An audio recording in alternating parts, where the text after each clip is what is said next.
জিয়ারকে বহনকারী যেই কফিনটি রয়েছে লাল সবুজে মোড়ানো সেই কফিনটি রাখা হয়েছে এবং যেটি বলছিলাম যে তাকে বহনকারী তাকে মোড়ানো যেই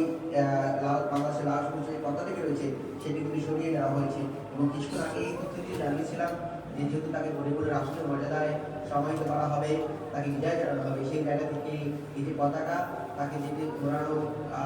ছিল কফিন দিয়ে বাংলাদেশের পতাকাটি তাদের পরিবারের কাছে হস্তান্তর করা হবে এবং খালেদা জিয়া তার কফিনকে আমরা দেখছি যে তাকে নামানো হচ্ছে,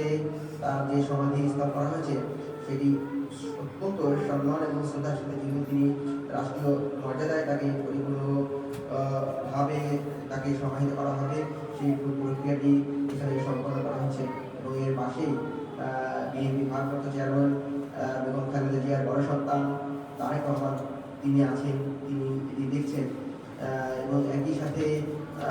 জাইমা রহমান রয়েছেন, শমিলা রহমান আমরা দেখছি যে আরাফাত রহমান অপর সহধর্মিনী শামিলা রহমান, সেই শামিলা রহমান এখানে আছেন এবং খালেদা জিয়াকে তার যে কবরে সেই তার সমাধিতে নামানো হচ্ছে এবং আমরা দেখতে পাচ্ছি এবং খালেদা জিয়ার যে মরদেহটি সেটি সমাধিতে নামানো রয়েছে এবং এখানে যে সর্বশেষ যে প্রক্রিয়াটি সেটি করা হচ্ছে এবং কফিন থেকে তার এই দেহটি নামানো হয়েছে। কলেজে নামানোর পর সাদা কাপড় দিয়ে এটি আবারও ঢেকে দেওয়া হচ্ছে